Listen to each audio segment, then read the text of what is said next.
Hello everyone. पिछले class में आपने देखा होगा कि हम लोगों ने चेक किया था कि फंक्शन कब वन वन होता है और उसका डेफिनेशन हमने उस क्लास के अंदर डिस्कस किया था और मेनी वन का भी डिस्कस किया था। बट इसके ऊपर जो है वो क्वेश्चंस कैसे सॉल्व होते हैं वो डिस्कशन पिछले क्लास में नहीं कर पाया था। आज के क्लास में हम डिस्कस करेंगे कि कोई भी फंक्शन को आप कैसे चेक करोगे कि वो फंक्शन वन वन है या नहीं है।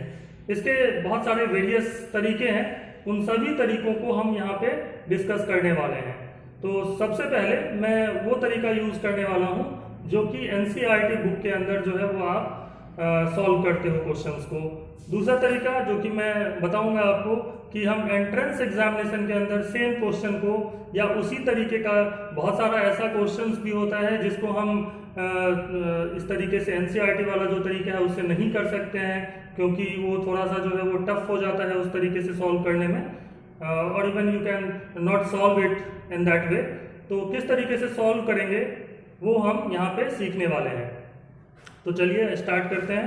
पहला क्वेश्चन जो है वो बोर्ड पे लिखा हुआ है, देखिए आप क्या लिखा हुआ है। Check whether f is a function from r minus 5, that is real number minus 5 to real number. So the function is 2x minus 3 divided by x minus 5 is 1 1 or not. Check क्या करना है कि ये जो function given है वो 1 1 है या नहीं।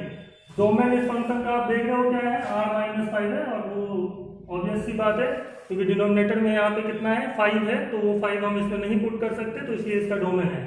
तो वो क्वेश्चन में दे रखा है, नहीं दे रखेगा, यदि नहीं दे रखेगा तो भी उस कंडीशन में हम इस क्वेश्चन का जो डोमेन है वो यही लेंगे, ठीक है। कोडोमेन भी यदि क्वेश्चन में ना दिया रहे कभी तो हम रियल नंबर ही लेते हैं, ठीक है। किसी भी फंक्शन में यदि डोमेन नहीं दे रखा हो तो जो उसका ओरिजिनली जो उसका डोमेन हो सकता है वही लेते हैं, और कोडोमेन नहीं दे रखा हो तो क्या लेते हैं हम लोग, रियल नंबर लेते हैं। और जब दिया हुआ हो, ये दोनों ही दिया हुआ है, तो आपको टेंशन लेने की जरूरत नहीं है, इसका मतलब क्वेश्चन में ऑटोमेटिकली वो दिया हुआ है, ठीक। यहाँ पे फंक्शन गिवन है, उसको 1 1 चेक करना है। तो पहला जो मेथड है, मेथड 1, वो मैं यहाँ पे आपको डिस्कस करने वाला हूँ, मेथड 1। और इस मेथड में क्या करते हैं, सबसे पहले दो एलिमेंट हम लेट करते हैं किसके, डोमेन के। So let x1, x2 belongs to r minus 5, and that simply implies that fx1, fx2 belongs to codomain, that is given here real number. Again we start with this question with suppose f of x1 is equal to f of x2। Let कर लेते हैं कि कोई दो values हैं x1 और x2 जिसका image जो है वो सेम है। दैट मींस एक तरीके से हम कॉन्ट्राडिक्शन लेकर के स्टार्ट कर रहे हैं कि हम ऐसा मान लेते हैं कि दो वैल्यूज की इमेज जो है वो सेम है, और यदि ये कॉन्ट्राडिक्शन बाद में हमें पता चला कि fx1 equal to fx2 implies x1 equal to x2, मतलब fx1 fx2 के बराबर तभी होगा जब x1 और x2 भी बराबर होंगे, तो हम कह सकते हैं कि फंक्शन 1 1 है। ये पिछले क्लास में मैंने आपको 1 1 का डेफिनेशन के साथ भी लिखवाया था।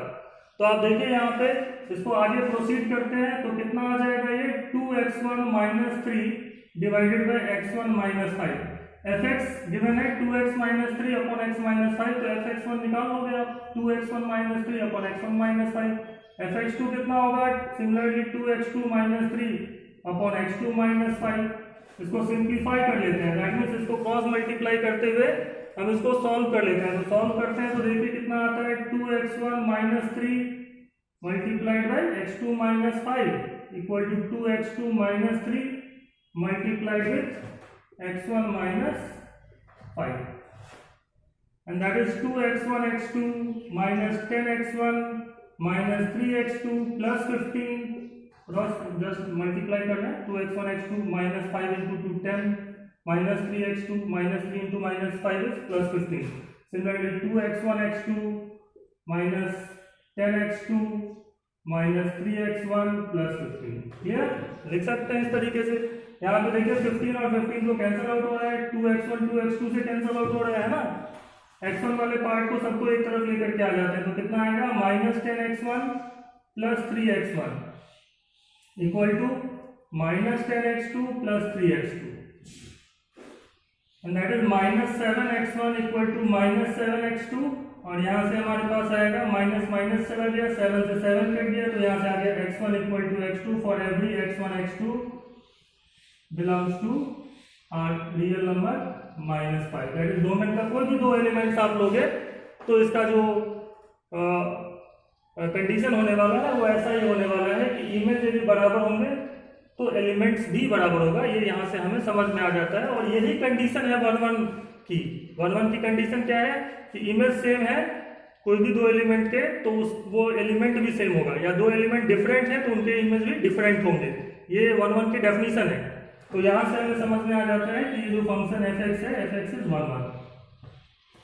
और इस तरीके से हम क्वेश्चंस को सॉल्व कर लेते हैं। तो 1 1 चेक करना आपने मेथड 1 से देखा है कि किस तरीके से करते हैं। अब हम इसी क्वेश्चन को दूसरे मेथड से करेंगे जिसको हम कहते हैं methods by using application of derivative, method 2।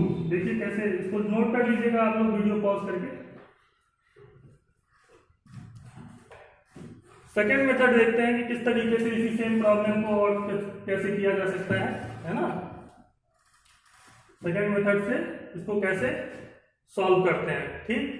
तो सबसे पहली बात तो मैं पिछले क्लास में आप लोगों को बताया था, पिछले क्लास में ये बताया था कि कोई भी फंक्शन 1 1 यदि है तो उस फंक्शन का जो ग्राफ है वो स्ट्रिक्टली इंक्रीजिंग होगा या तो स्ट्रिक्टली डिक्रीजिंग होगा। जैसे कि y = x³ का ही एग्जांपल मैंने पिछले क्लास में बताया था आपको, y = x³।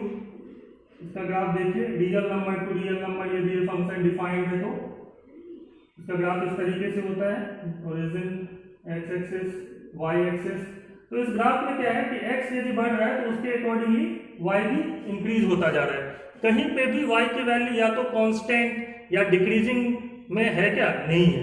इसका मतलब क्या है कि कोई भी दो x1 और x2 की वैल्यूज के लिए अलग अलग जो इमेज है वो आने वाले हैं। देखिए x1 पे जो इमेज आएगा वो f(x1) कहलाएगा और x2 पे जो इमेज आएगा वो f(x2) कहलाता है।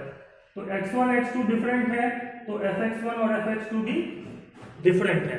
ये चीज आपको पहले ग्राफिकली भी पिछले क्लास में हमने डिस्कस किया था। लेकिन आज के क्लास में मैं बता रहा हूं कि एप्लीकेशन ऑफ डेरिवेटिव से आप कैसे पता कर सकते हैं कि कोई भी फंक्शन का बिना ग्राफ बनाए हुए कैसे पता कर सकते हैं कि वो फंक्शन स्ट्रिक्टली इंक्रीजिंग या स्ट्रिक्टली डिक्रीजिंग है। तो हम देख सकते हैं यहाँ पे कि किसी भी पॉइंट पे, इस ग्राफ के किसी भी पॉइंट पे यदि हम एक टेंजेंट खींच दें, है ना, एक टेंजेंट खींच दें तो उसका जो एंगल बनेगा मान लीजिए वो थीटा है तो वो हमेशा 90 डिग्री से कम रहेगा। कहीं पे भी बना लीजिए आप, यहाँ बना लेता हूँ तो ये जो एंगल बन रहा है वो अगेन क्या है, 90 डिग्री से कम है। तो एक्चुअली आपको पता होगा कि इस लाइन का जो, इस टेंजेंट का जो स्लोप है, स्लोप ऑफ टेंजेंट, वो आप कैसे निकालते हो, tan थीटा से निकालते हैं, ठीक है ना, कोऑर्डिनेट ज्योमेट्री में। और थीटा यदि 0 से 90 डिग्री के बीच में है तो इसका मतलब tan थीटा क्या होगा, 0 से बड़ा होगा, है ना, 0 से बड़ा होगा। तो इसी को तो हम कहते हैं स्लोप ऑफ टेंजेंट को हम क्या कहते हैं, dy/dx भी कहते हैं। tan थीटा को हम क्या कहते हैं, dy/dx, and that should be greater than 0। Similarly जैसे डिक्रीजिंग फंक्शन का ही एक एग्जांपल ले लीजिए, y = e⁻⁻x जैसे फंक्शन है वो स्ट्रिक्टली डिक्रीजिंग फंक्शन है। इसमें भी किसी भी दो अलग अलग x के लिए वैल्यू जो है वो अलग अलग आएगी, अलग अलग वैल्यूज आएंगी। f(x1) ये रहेगा, ये f(x2) है, this is f(x1) and this is f(x2). तो अलग अलग वैल्यूज आ रही है। इसमें देख लीजिए आप क्या हो रहा है, यदि आप यहाँ पे टेंजेंट खींचेंगे तो इसका जो एंगल बनेगा पॉजिटिव x एक्सिस से, जिसको इंक्लाइनेशन ऑफ द लाइन कहते हैं, वो 90 डिग्री से 180 डिग्री के बीच में रहने वाला है। तो यहाँ पे जो dy/dx that is tan theta की जो वैल्यू रहने वाली है, tan थीटा क्या रहने वाला है, यहाँ निगेटिव रहने वाला है। tan थीटा क्या रहने वाला है, इसका लेस देन 0, और tan थीटा को dy/dx कहते हैं तो वो लेस देन 0 रहने वाला है। तो इसी को हम यूज करते हैं कॉन्सेप्ट को समझने में। तो मेथड को आप पहले मैं यहाँ लिख देता हूँ कि क्या मेथड है, एप्लीकेशन ऑफ डेरिवेटिव को यूज करके कैसे चेक कर सकते हैं कि कोई फंक्शन 1 1 है या नहीं है, इसके ऊपर डिस्कशन कर रहे हैं हम अभी। तो क्या है मेथड 2 में, पहला पॉइंट तो आप लिख लीजिए, if a function is either strictly increasing or strictly decreasing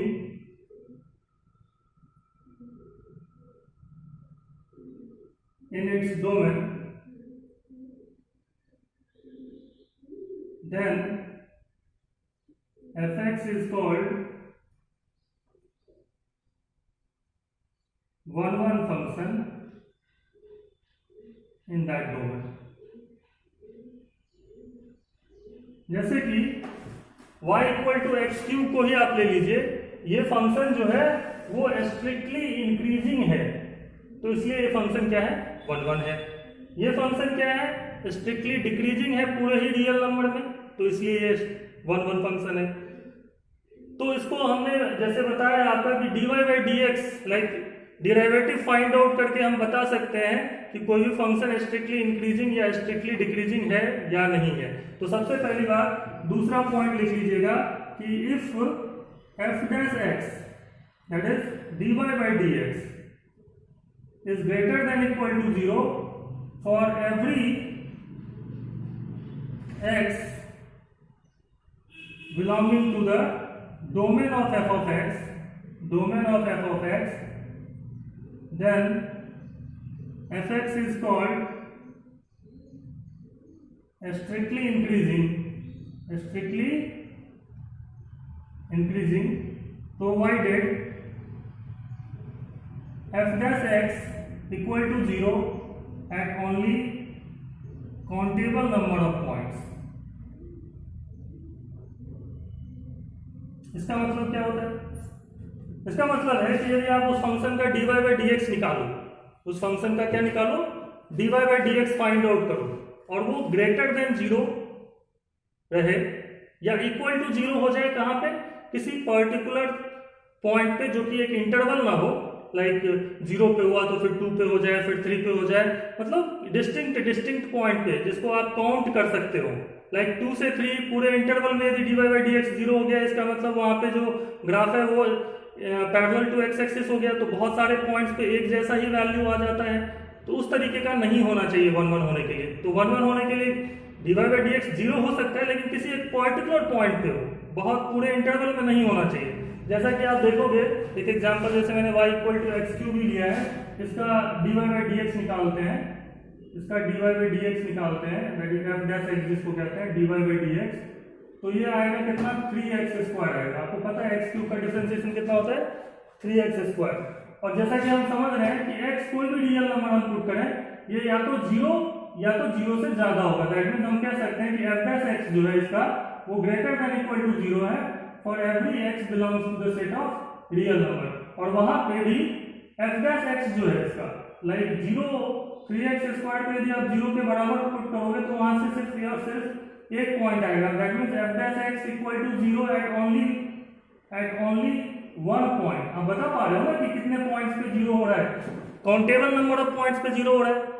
इसका मतलब ये फंक्शन जो है वो स्ट्रिक्टली इंक्रीजिंग है, और यदि कोई फंक्शन स्ट्रिक्टली इंक्रीजिंग है तो वो फंक्शन को हम 1 कह सकते हैं उस पूरे डोमेन के अंदर। ये कॉन्सेप्ट है। सिमिलरली यदि कोई फंक्शन स्ट्रिक्टली डिक्रीजिंग हो पूरे डोमेन में, तो भी उस फंक्शन को हम 1 कह सकते हैं। जैसे y equal to e to the power minus x को भी हम इसी तरीके से dy बाई डी एक्स निकाल के चेक कर सकते हैं। लेकिन स्ट्रिक्टली डिक्रीजिंग होने के लिए, किसी फंक्शन को स्ट्रिक्टली डिक्रीजिंग होने के लिए उसका जो dy बाई डी एक्स है वो लेस देन इक्वल टू 0 होना चाहिए। इसको थर्ड पॉइंट से लिख लीजिएगा, थर्ड पॉइंट की तरह से लिख लीजिएगा इसको, कि यदि कोई फंक्शन स्ट्रिक्टली डिक्रीजिंग है तो उसका dy by d x less than और इक्वल टू 0 होता है, लेकिन dy by d x equal to 0 सिर्फ और सिर्फ कहां होना चाहिए, काउंटेबल नंबर ऑफ पॉइंट्स पे होना चाहिए। क्लियर? तो इस तरीके से आप इस क्वेश्चन को जो मैं यहाँ पे बता रहा हूं इसको मैं अभी सॉल्व करूंगा, आप देखते रहिए। लिख लीजिएगा इसको, है ना, सिंपल नोट डाउन कर लीजिएगा वीडियो को पॉज करके, क्योंकि वो नोट्स आप बना लीजिए, है ना, सर सबका।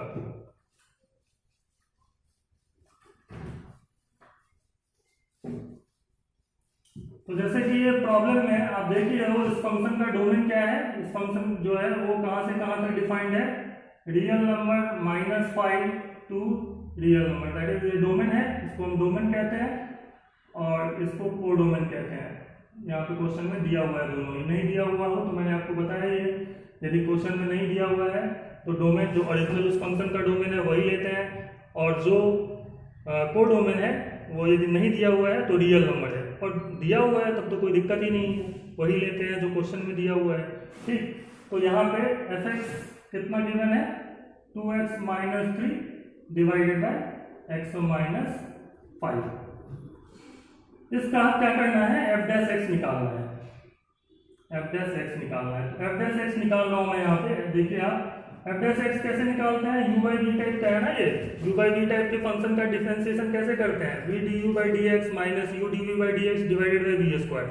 तो सबसे पहले तो मैं v स्क्वायर मतलब x - 5 का होल स्क्वायर यहाँ लिख लेता हूँ, और फिर क्या है v du/dx है ना, x - 5, और इसका डिफरेंशिएशन करेंगे तो 2 आएगा। आई थिंक क्लास 11th में आप लोगों ने डिफरेंशिएशन किया होगा तो आपको याद होगा v du/dx, तो इसका differentiation 2 minus u that is 2x - 3 and dv/dx that is x - 5 का डिफरेंशिएशन 1 होता है, तो यहाँ लिख लीजिए और इसको थोड़ा सिंप्लीफाई कर लीजिए, तो ये आ जाएगा 2x - 10 minus 2x + 3 divided by x - 5 whole square. 2x से 2x कैंसल आउट हो गया, ये बचा कितना -7/x - 5 का होल स्क्वायर। क्लियर, कितना आता है -7/x - 5 का होल स्क्वायर। जैसा कि मैं फिर से बता रहा हूं, since x - 5 whole square is always greater than 0 और इक्वल टू 0, बट 5 तो डोमेन में है नहीं तो ग्रेटर देन 0 आएगा, ठीक है। So that simply implies that -7/x - 5 whole square जो होगा वो निगेटिव होगा, लेस देन 0 होगा। क्यों, क्योंकि x ये तो पॉजिटिव है, x - 5 होल स्क्वायर क्या है, पॉजिटिव वैल्यू है, और ऊपर क्या है निगेटिव, और निगेटिव अपन पॉजिटिव कितना होता है, निगेटिव अपन पॉजिटिव हो जाता है निगेटिव, ठीक है। तो ये इसका मतलब क्या हुआ कि f' क्या है, f' लेस देन 0 है, and that simply implies that f(x) is strictly decreasing.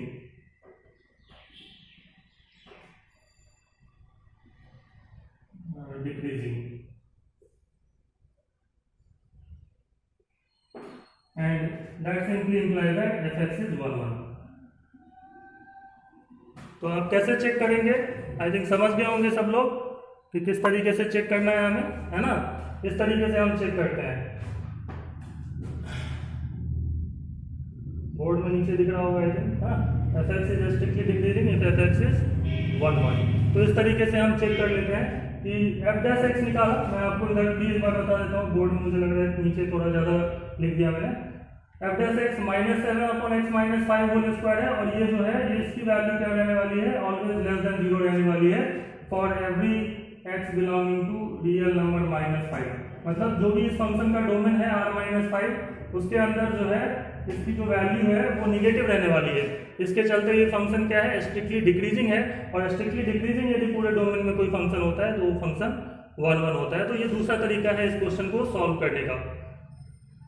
तीसरा तरीका क्या है, what is the third way of solving this question, तो वो भी करते हैं, ये आप नोट डाउन कर लीजिएगा, ये दूसरा तरीका। तीसरा तरीका मैं अभी बता रहा हूँ, थर्ड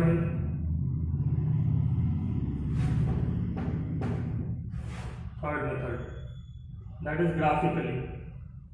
और बहुत सारे जो एंट्रेंस एग्जामिनेशन में क्वेश्चन होते हैं उनको हम इसी तरीके से सॉल्व करते हैं, क्योंकि जब आप देखोगे कि ऑन टू जब हम सीखेंगे तो उसको भी इस तरीके से ग्राफिकली जो है वो हम बहुत आसानी से बता सकते हैं कि वो फंक्शन 1, 1 भी चेक कर सकते हैं उसमें, और ऑन टू भी चेक कर सकते हैं। तो 1, 1 के लिए मैं अभी बता रहा हूँ कि कैसे चेक करेंगे। तो ये फंक्शन 1, 1 है, ये तो पता चल ही गया है, लेकिन ग्राफिकली भी मुझे ये बताना है कि ये फंक्शन 1, 1 है। दैट मीन्स एक हॉरिजॉन्टल लाइन यदि कहीं पे भी उस ग्राफ में एक्स एक्सिस के पैरेलल एक लाइन खींचूं तो वो फंक्शन जो है वो उसको एक ही बार कट करेगा। ठीक, तो ग्राफिकली हम बता सकते हैं, बताया भी था आपको, लेकिन इसका ग्राफ कैसे बनाया, how to draw the graph of this function. तो क्या करिए, कुछ नहीं करना है, एक लाइन खींचिए एक्स एक्सिस, एक वाई एक्सिस, और एक यहाँ पे कहीं पे 5 ले लीजिए, ये ओरिजिन है 5 ले लीजिए। 5 मैंने क्यों लिया है, और 5 के सामने एक लाइन खींच दीजिए, क्योंकि इसमें 5 पे इसकी वैल्यू नहीं निकाल सकते आप। f of 5 does not exist, f of 5 does not exist. ये समझना है, ठीक है ना। एफ ऑफ 5 इसमें वैल्यू ही नहीं है, मतलब 5 पे तो आपको नहीं है ग्राफ, ठीक।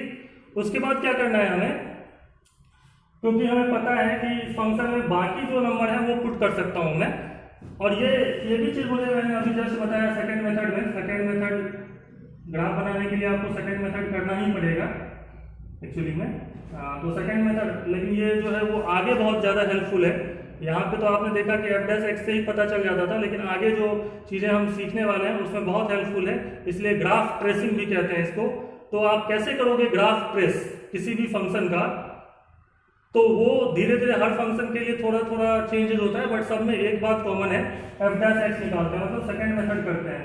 तो यहाँ पे मैंने देखा कि एफ डैश एक्स क्या है, लेस देन 0 है, मतलब कहीं पे भी 0 नहीं हुआ एफ डैश एक्स, हर जगह क्या है एफ डैश एक्स निगेटिव है। दैट मीन्स एफ एक्स जो है इज स्ट्रिक्टली, और मैं इधर लिखता हूँ क्योंकि यहाँ तो ग्राफ बनाऊंगा मैं, एफ डैश एक्स निगेटिव है, इसका मतलब है कि एफ एक्स जो है is strictly decreasing, strictly decreasing. अब मैं स्टार्ट करता हूँ इसका ग्राफ बनाना। तो जैसे मैंने बताया, लाइन खींचिए, एक्स एक्सिस वाई एक्सिस, और 5 जो है वो एक पॉइंट ले लीजिए जहाँ पे इस फंक्शन का डोमेन में 5 नहीं है। 5 पुट कर सकते हैं क्या, नहीं कर सकते हैं। अगला काम क्या करना है, आपको 5 के जस्ट बगल में जाना है, मतलब 5 का लेफ्ट लिमिट निकालना है। 5 पे लेफ्ट लिमिट मतलब 5 से छोटा वैल्यू इसके अंदर पुट करके देखना है। तो जैसे कि मैं आपको बता रहा हूँ, लिमिट लेफ्ट हैंड लिमिट निकालना है कहाँ पे, एट एक्स इक्वल टू 5 निकाल सकते हैं। Limit x tending to 5 minus 2x minus 3 upon x minus 5। तो जैसा मैं आपको बता रहा हूँ, इसको यदि आप सॉल्व करोगे 5 के जस्ट पहले, तो इसकी वैल्यू आप बता सकते हैं कितनी होगी। ऊपर तो पॉजिटिव नंबर आएगा, लाइक 5 से छोटा नंबर मतलब ये 10 के अप्रोक्सीमेटली, और ऊपर 7 के अप्रोक्स नंबर आया है, और नीचे जो आ रहा है वो टेंडिंग टू 0 आएगा, बट निगेटिव 0 आएगा, क्योंकि आप 5 से छोटा नंबर लाइक 4.99 यहाँ पुट कर रहे हैं। तो 4.99 माइनस 5 जो है वो टेंडिंग टू 0 माइनस, मतलब माइनस 0.00001 के बराबर है, तो इसकी वैल्यू माइनस इंफिनिटी होगी। तो हमें इतना पता चल जाता है कि ये जो 5 है, 5 जो है उससे पहले जस्ट थोड़ा सा पहले इसकी वैल्यू बहुत नीचे रहने वाली है, इधर रहने वाली है, मतलब माइनस इंफिनिटी पे रहने वाला है, ठीक है ना, समझ रहे हैं बात। तो उसके बाद हमें ये भी पता है कि ये जो फंक्शन है वो स्ट्रिक्टली डिक्रीज हो रहा है, मतलब इसकी वैल्यू, इस फंक्शन की जो वैल्यू है वो क्या है, स्ट्रिक्टली डिक्रीजिंग है। और 5 प्लस पे कितना होगा वो भी निकाल के रख लीजिए। राइट हैंड लिमिट कितना होगा 5 प्लस पे, तो limit x tending to 5 plus 2x minus 3 upon x minus 5। इस बार ये 7 अपॉन टेंडिंग टू 0 प्लस आएगा, और ये प्लस इंफिनिटी, मतलब यहाँ पे ये इस तरीके से 5 के नेबरहुड में जो है निगेटिव 5 से जस्ट कम पे, बहुत कम पे है, उस पर 5 पे बहुत ज़्यादा वैल्यू है इसकी, ये बात पता चल गई। उसके बाद क्या करते हैं हम लोग, इन्फिनिटी माइनस इन्फिनिटी, क्योंकि बहुत नज़दीक इधर होता है माइनस इन्फिनिटी, उधर होता है प्लस इन्फिनिटी। तो एक बार मैं बोर्ड साफ कर देता हूँ, हटा देता हूँ यहाँ से, क्योंकि मुझे थोड़ा ग्राफ बनाना है, और जो भी चीज़ें हैं वो नोट कर लीजिएगा आप कॉपी में, तो समझ में आ जाएगा आपको। अब मैं इसका लिमिट और क्या क्या करना है हमें, यहाँ पे मुझे जाते हुए पहले क्या किया मैंने, 5 के लेफ्ट लिमिट राइट लिमिट निकाला। अब मैं क्या करूँगा, माइनस इन्फिनिटी पे इसका लिमिट निकालूंगा, that is limit x tending to minus infinity 2x minus 3 upon x minus 5 कितना होगा। तो जैसा मैं आपको बता दूं इसकी वैल्यू कितनी होगी, तो ये जैसे ये किस टाइप का लिमिट है, इन्फिनिटी अपॉन इन्फिनिटी टाइप का लिमिट है। जैसे ही माइनस इन्फिनिटी पुट करेंगे तो ये इन्फिनिटी अपॉन इन्फिनिटी टाइप का लिमिट है। और इसको कैसे सॉल्व करते हैं, limit x tending to minus infinity, 2 यहाँ से कॉमन लीजिए, ये हो जाएगा एक्स, सॉरी 2x यहाँ से कॉमन लीजिए, 2 माइनस 3/x, जो सबसे हाईएस्ट पावर होता है ना x का, वो आप यहाँ से कॉमन ले लेते हैं। आप 2x भी कॉमन ले सकते थे, मैंने x सिर्फ लिया, और नीचे से भी x कॉमन ले लीजिए, तो ये 1 माइनस 5/x आएगा, ठीक है। तो इसकी जो x है और x है वो कैंसल आउट हो जाएगा, जैसे मैंने क्लास में 11th क्लास में बताया भी था, तो ये आ जाएगा 2। तो मतलब माइनस इन्फिनिटी पे इसकी वैल्यू कितनी है, 2 है। तो 2 यहाँ पे होता है, मतलब माइनस इन्फिनिटी कितना भी आप पीछे जाएंगे, मतलब 2 को अप्रोच करेगा, लाइक 2 कभी होगा नहीं, बट 2 को अप्रोच करता रहेगा क्योंकि ये लिमिटिंग वैल्यू है। तो माइनस इन्फिनिटी पे इसका जो वैल्यू है वो 2 है। 0 पे इसका वैल्यू आप निकाल करके देख सकते हैं कि 0 पे कितना होगा। तो यदि मैं 0 इसमें पुट करता हूँ तो मुझे दिख रहा है कि ये 3/5 होगा, है ना। तो 0 पे इसकी वैल्यू 3/5 के करीब आप लिख लीजिए। लाइक x इक्वल टू 0 आप पुट करके देख लेंगे ना, इसमें f ऑफ 0 कितना होगा 3/5। तो मतलब इस तरीके से आएगा ग्राफ। अब इसमें y की वैल्यू 0 पुट करेंगे तो 3/2, है ना। y मतलब इसको y x एक्सिस को कहाँ कट करेगा, उसके लिए क्या करेंगे आप y वैल्यू 0 पुट करेंगे। तो अपने पास आएगा 2x - 3 0 and x equal to 3/2। तो 3/2 कहीं मान लीजिए यहाँ है। तो इस तरीके से आप जो है वो देख लीजिए इस तरीके से। तो क्या है, x बढ़ रहा है, f डैश x क्या बता रहा है हमें कि x बढ़ने से y की वैल्यू क्या हो रही है, डिक्रीजिंग है। ठीक है, तो ये ग्राफ हो गया इस तरफ। अब चलते हैं 5 के आगे। लाइक यहाँ तो है लेकिन इन्फिनिटी पे इसकी वैल्यू कितनी है, फिर से निकालते हैं। तो f इस बार मैं इन्फिनिटी पे at x equal x approaching to infinity पे निकालूंगा। तो limit x tending to infinity 2x - 3/x - 5। फिर से आप निकालोगे तो 2 आएगा। सिमिलर वे से निकाल करके आप देख लीजिए 2 आएगा, है ना। तो हमें क्या पता चलता है कि इन्फिनिटी पे इसकी वैल्यू 2 के ही बराबर है, मतलब 2 के बराबर तो नहीं है, मतलब 2 को अप्रोच करेगी। तो हम जाते हैं, हम कहाँ थे, ऊपर थे। फंक्शन क्या है, डिक्रीजिंग है, मतलब x बढ़ने से y वैल्यू घट रही है।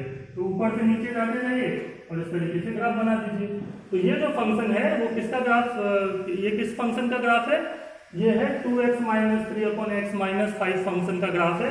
इससे बहुत सारी चीजें क्लियर हो जाती है कि इस फंक्शन का जो रेंज है वो है ऑल द रियल नंबर -2। क्या है, r - 2 के अलावा बाकी y की सारी वैल्यूज जो है वो ये फंक्शन ले रहा है। आप देखिए और नीचे से ऊपर तक के हर जगह ग्राफ है। y एक्सिस पे यदि आप ग्राफ को देखोगे तो -∞ टू +∞ सारी वैल्यूज दे रहा है, सिर्फ 2 को छोड़कर, है ना। तो इसलिए हम कह सकते हैं कि ये फंक्शन क्या है, इसका रेंज जो है वो r - 2 है। अब आगे कैसे चेक करें कि ये फंक्शन 1 1 है ग्राफिकली। तो कहीं पे भी एक हॉरिजॉन्टल लाइन खींची, जैसे मैं यहाँ खींच लूँ या कहीं भी खींच लूँ, है ना। आप देखिए ये फंक्शन जो कर्व ग्राफ है, लाइक ये जो आपका डार्क लाइन है ना वही सिर्फ ग्राफ है, बाकी चीजें तो मैंने आपको समझाने के लिए बताई है। लाइक ये ग्राफ है और ये जो है वो इस फंक्शन का ग्राफ है। तो इस फंक्शन के ग्राफ में आप यदि कहीं पे भी एक लाइन खींच लेंगे तो वो इस ग्राफ को सिर्फ और सिर्फ एक ही पॉइंट पे कट करने वाला है, देख रहे हो आप। तो इसको कहते हैं ग्राफ का को कैसे ट्रेस करें। किसी भी फंक्शन का ग्राफ जो है वो हम इस तरीके से ही बनाते हैं। कैसे बनाते हैं, सबसे पहले उसका f डैश x निकालते हैं, फिर देखते हैं कि उस फंक्शन का डोमेन क्या है, डोमेन में कौन सा ऐसा पॉइंट है जो नहीं है, जो कि ये फंक्शन डिसकंटिन्यूअस है, इसको आप एक साथ नहीं बना सकते, आपको फिर लिफ्ट करना पड़ेगा कहाँ पे, 5 पे। इसलिए फंक्शन 5 पे क्या है, डिसकंटिन्यूअस है। इस फंक्शन को हम क्या कहते हैं, डिसकंटिन्यूअस फंक्शन। तो ये फंक्शन 1 1 फंक्शन है। कैसे, ग्राफिकली, क्योंकि एक लाइन x एक्सिस के पैरेलल खींचा, कहीं पे भी आप खींच करके देख लो, ये इस ग्राफ को एक ही पॉइंट पे कट करेगा। तो ये तो हो गया 1 1 फंक्शन की चेकिंग। इस तरीके से बहुत सारे ऐसे ही क्वेश्चन जो है वो एंट्रेंस एग्जामिनेशन में भी पूछे जाते रहे हैं। एक क्वेश्चन में जो है वो आपको बताता हूँ कि 1 1 कैसे चेक करेंगे उसके अंदर, ठीक है। जो एनसीईआरटी लेवल के बेस पे आप उसको नहीं सॉल्व कर सकते। लाइक इस क्वेश्चन को तो आप 1 1 चेक कर लिए, लेकिन जो मैं क्वेश्चन अभी करवाने वाला हूं जो कि IIT JEE एडवांस में पूछा गया था, उसको आप एनसीईआरटी बेसिस पे नहीं सॉल्व कर सकते। तो उसको लेते हैं, ठीक है, हटाते हैं।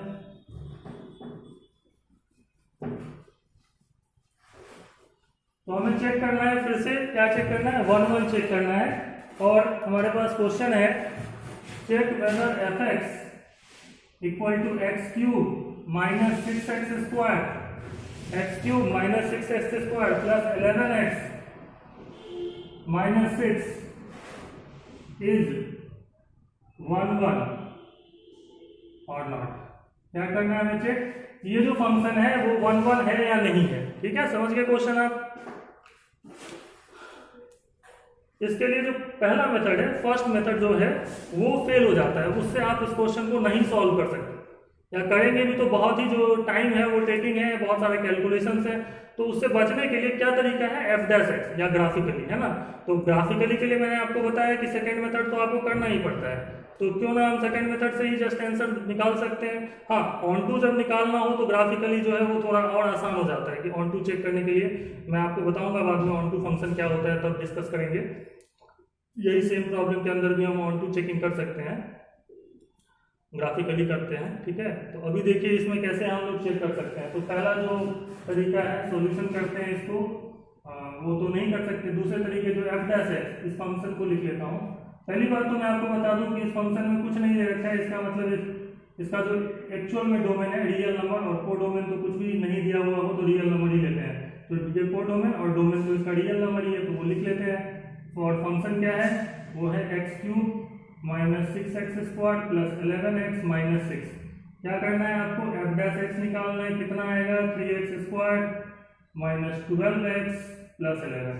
सबको पता होगा डिफरेंशिएशन कैसे करते हैं, एक्स क्यूब का होता है 3x to the power 3 minus 1, 6x² का होगा 6 × 2x प्लस 11, है ना।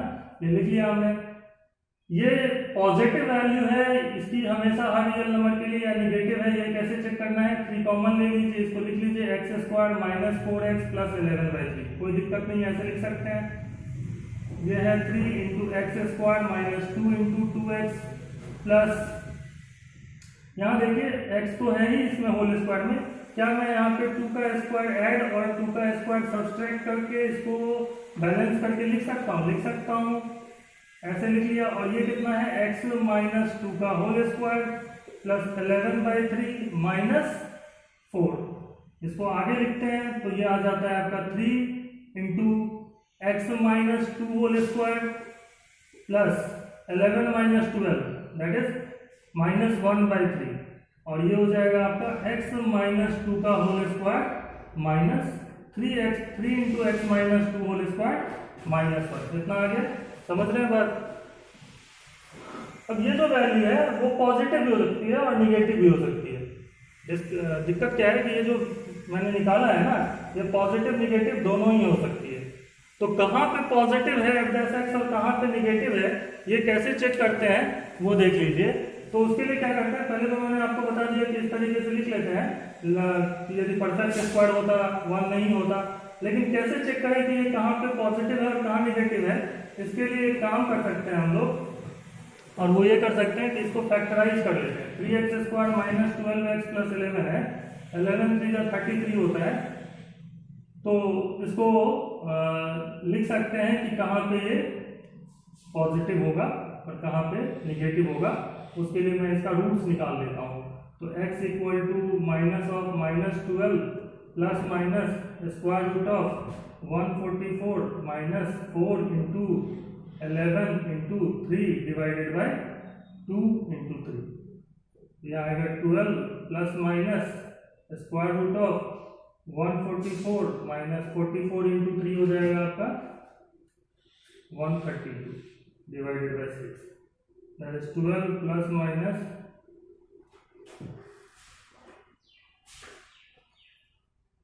12/6, that is 12 plus minus 4 into 2√3/6, that is 2 plus minus 1/√3, that is 2 3 6, 2 plus minus 1/√3, है ना। तो इससे क्या पता चला कि इसको जो है ना, इसको यदि हम फैक्टराइज करें तो हम लिख सकते हैं x माइनस 2 माइनस 1/√3, एक रूट है इसका, और दूसरा रूट है x माइनस 2 प्लस 1/√3। क्लियर। और इसका ये भी मतलब निकलता है कि इसकी जो वैल्यू है F dash x positive negative दोनों ही है। जैसे मैंने देखा कि परफेक्ट स्क्वायर तो है नहीं, ये एक्सप्रेशन परफेक्ट स्क्वायर था नहीं, तो इसलिए पॉजिटिव और निगेटिव दोनों ही है। लेकिन दोनों ही कहाँ कहाँ है, उसके लिए साइन एक्टिव यदि आप बनाते हैं तो नंबर लाइन पे मैं थोड़ा आपको जल्दी इसलिए बता रहा हूँ इसको, क्योंकि आप ये चीज़ जानते हैं कि F dash x greater than 0 कहाँ होगा। 2 प्लस 1/√3 से बड़ा नंबर लेंगे तो पॉजिटिव निगेटिव पॉजिटिव। इसका मतलब एफ डैश एक्स क्या है, ग्रेटर देन 0 है, greater than equal to 0 for every x belonging to minus infinity to 2 minus 1/√3 union 2 plus 1/√3 to infinity. मतलब इस रीजन में तो ये क्या है, पॉजिटिव है। और निगेटिव कहाँ है, एफ डैश एक्स निगेटिव कहाँ है, x belonging to 2 minus 1/√3 to 2 plus 1/√3। तो क्या बताया था, यदि कोई फंक्शन स्ट्रिक्टली इंक्रीजिंग हो पूरे डोमेन में, या स्ट्रिक्टली डिक्रीजिंग हो या स्ट्रिक्टली इंक्रीजिंग हो पूरे डोमेन में, कोई एक ही होना चाहिए। स्ट्रिक्टली इंक्रीजिंग है या तो स्ट्रिक्टली डिक्रीजिंग है। यदि दोनों ही है, कुछ पार्ट में स्ट्रिक्टली इंक्रीजिंग है और कुछ पार्ट में स्ट्रिक्टली डिक्रीजिंग है, तो उस तरीके के फंक्शन को हम 1 1 नहीं कहते, मेनी वन कहते हैं। तो ये जो फंक्शन है x³ minus 6x² plus 11x minus 6 है, उसमें तो एफ डैश एक्स की वैल्यू पॉजिटिव भी है निगेटिव भी है, तो इसलिए फंक्शन क्या है, F x is many one है। कहाँ पे, पूरे रियल नंबर में ये मेनी वन फंक्शन है। लेकिन मान लीजिए कि सिर्फ क्वेश्चन में इस डोमेन में पूछा जाता, लेकिन इस क्वेश्चन में तो कुछ दे नहीं रखा, इसलिए पूरे रियल नंबर में ही निकालना पड़ेगा। लेकिन यदि कभी कभी क्वेश्चन में ना डोमेन आपको फिक्स कर दिया जाता है कि एफ एक्स दे दिया जाएगा, यहाँ पे लिख दिया जाएगा कि minus infinity 2 minus 1/√2 2 plus 1/√3 to infinity, ये फंक्शन क्या है, तो वो फंक्शन क्या है, 1 1 फंक्शन है। ठीक है, और पूरे में पूछा जाए पूरे रियल नंबर में, तो ये फंक्शन क्या है, मेनी वन फंक्शन है। तो जैसे कि आप ये भी देख सकते थे कि इसका जो डिस्क्रिमिनेंट है b² माइनस 4ac, वो जो है वो पॉजिटिव वैल्यू है। इसका मतलब होता है कि ये परफेक्ट स्क्वायर नहीं है। तो डायरेक्टली भी हम सॉल्व कर सकते थे। जहाँ तक क्वेश्चन करने की बात है तो बहुत सारे तरीके हैं सॉल्व करने के। जैसे मैं आपको ऐसे ही बता सकता हूँ कि ये अपवर्ड पैराबोला है और इसका डिस्क्रिमिनेंट 0 नहीं है, इसका मतलब ये कुछ पार्ट में तो नीचे भी जाएगा और कुछ पार्ट में ऊपर। मतलब इससे ग्राफ की बात नहीं कर रहा हूँ मैं, इस की बात कर रहा हूँ। तो इसलिए दोनों ही होगा, पॉजिटिव भी होगा निगेटिव भी होगा। कुछ पार्ट में पॉजिटिव होगा, कुछ पार्ट में निगेटिव होगा। इस पार्ट में निगेटिव होगा 2 माइनस 1/√3 टू 2 प्लस 1/√3। तो इसलिए कुछ पार्ट में एफ डैश एक्स पॉजिटिव, कुछ पार्ट में निगेटिव। इसका मतलब फंक्शन क्या है, मेनी वन फंक्शन है। क्योंकि इस तरीके के फंक्शन को हम नाइदर इंक्रीजिंग नॉर डिक्रीजिंग कहते हैं। एफ एक्स क्या है, इसका मतलब क्या होता है कि एफ एक्स जो है वो neither increasing nor decreasing function है, नाइदर इंक्रीजिंग नॉर डिक्रीजिंग। जो function neither increasing nor decreasing type का होता है, मतलब कुछ पार्ट में बढ़ता है कुछ पार्ट में घट रहा हो उसके डोमेन में ही, तो उसको हम कहते हैं मेनी वन। जैसे आप एक्स स्क्वायर को ले लीजिए ना, समझना है तो आप y equal to x square का ग्राफ तो बहुत इजीली एग्जाम्पल को समझने के लिए होता है। तो ये जो ग्राफ है ना, वो कुछ पार्ट में तो x के बढ़ने से घट रहा होता है, लेकिन 0 के बाद x तो बढ़ता है लेकिन y बढ़ रहा होता है। तो ये फंक्शन क्या है, neither increasing nor decreasing type है। तो होता क्या है कि कुछ पार्ट में तो डिक्रीज करता है, कुछ पार्ट में इंक्रीज करता है। तो जिसके चलते इसका यदि आप dy/dx निकालोगे तो कितना आएगा, 2x आएगा। और जहाँ तक आपको 2x का नंबर लाइन पे इसकी वैल्यू 0 कहाँ होती है, 0 पे। 2x को 0 के बराबर करेंगे तो 0 आएगा, और 0 के बाद कोई भी नंबर पुट करने से पॉजिटिव और इधर निगेटिव। तो देखिए 0 से पहले डिक्रीजिंग फंक्शन है, मतलब dy/dx इधर क्या है, निगेटिव है, और 0 के बाद क्या है, dy/dx पॉजिटिव है। और यहाँ पे 0 पे क्या है, तो 0 है। तो dy/dx सिर्फ एक पॉइंट पे 0 है, कहाँ पे, 0 पे। तो यदि मेरे से पूछा जाए कि ये पूरा फंक्शन जो real number two real number यदि डिफाइंड है, तो ये फंक्शन क्या है, तो मैं कहूँगा मेनी वन है। यदि मेरे से बोला जाए कि 0 to infinity to real number ये फंक्शन क्या है, तो मैं कहूँगा 1 1 है, क्योंकि 0 टू इंफिनिटी में dy/dx ग्रेटर देन और इक्वल टू 0 है। तो ये सारी चीज़ें हैं जो कि आप क्वेश्चंस करेंगे तो और क्लियर होगा। मैं कुछ असाइनमेंट दूंगा जिसमें आप 1 1 की चेकिंग करने के लिए क्वेश्चंस कर सकते हैं। Thank you for watching.